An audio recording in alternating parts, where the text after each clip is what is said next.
আমরা দল ধর্ম জাতি নির্বিশেষে সকলের কাছে আহ্বান জানাই, আসুন জাতীয় স্বার্থের জায়গাটায় আমরা এক হয়ে যাই। আমাদের মতের ভিন্নতা থাকবে, মত পার্থক্য থাকা এটা কোনো অপরাধ নয়, বরঞ্চ এটি একটা গণতান্ত্রিক সমাজের সৌন্দর্য। আমাদের মত পার্থক্য যেন মত বিরোধে রূপান্তরিত না হয়।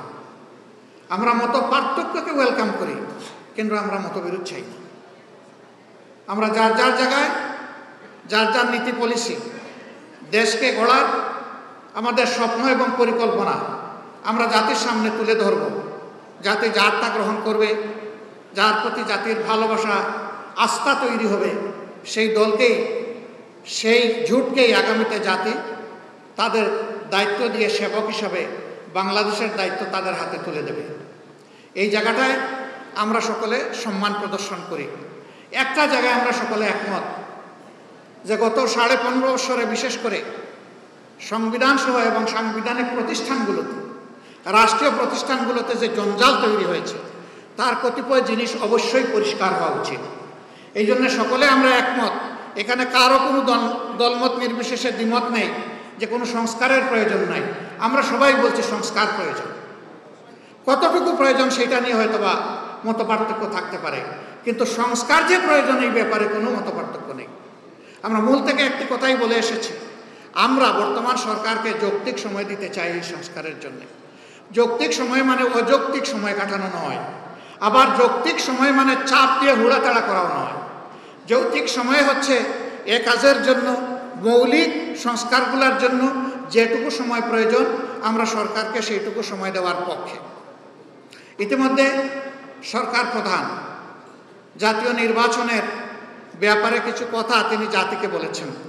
আশা করি অবিলম্বে তিনি বিষয়টা আরও স্পষ্ট করবেন, তাহলে জাতি এই ব্যাপারে আরও আশাবাদী হবে, আরও আস্থাশীল হবে এবং নিজেদের নির্বাচনী পরিকল্পনা সাজানোর সুযোগ প্রত্যেকটি দল পাবে। আমরা এটা আশা করি।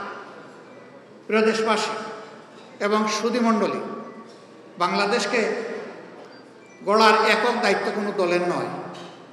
বাংলাদেশকে গড়ে তোলার দায়িত্ব 18 কোটি মানুষের। কিন্তু 18 কোটি মানুষ কিভাবে করবে? তাদের তো একটা পথ লাগবে, রাস্তা লাগবে। সেই রাস্তাই হচ্ছে বিভিন্ন পলিটিক্যাল স্টেক হোল্ডার্স বা দলগুলো। তাদের মাধ্যমেই জনগণ সংগঠিত হয় এবং তাদের আস্থা, তাদের ভাবনা জাতীয় জীবনে তারা তুলে ধরে। রাজনৈতিক এই দলগুলার কাঁধে এখন গুরুদায়িত্ব বর্তিয়েছে। 53 বছর যেভাবে জঞ্জাল নিয়ে আমরা চলেছি, আগামীতে আমরা যেন একটা জঞ্জালমুক্ত সমাজ গড়ে তুলতে পারি, সেইভাবেই সকল রাজনৈতিক দল এবং জোট তারা কর্মসূচি পরিকল্পনা সাজাবেন আমরা আশা করতে চাই। আমরা এমন একটি বাংলাদেশ চাই যেই বাংলাদেশে আসিয়ারা আর 18 কোটি মানুষকে কাঁদাবে না। আমি আজকেই জানতে পারলাম, এটা আমার জানার সীমাবদ্ধতা হতে পারে, বরগুনায় 12 বছরের একটি মেয়েকে, একটি হিন্দু পরিবারের একটা মেয়েকে ধর্ষণ করা হয়েছে। ধর্ষকদের বিরুদ্ধে বাবা মামলা করেছেন। আসামিরা এই 2-3 দিনের ভিতরে মামলা করার সাথে সাথেই বাবাকেও খুন করেছে।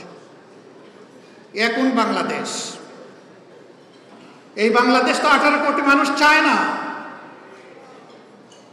এই পশুত্বকে বদলে দিয়ে আমরা একটা মানবিক বাংলাদেশ চাই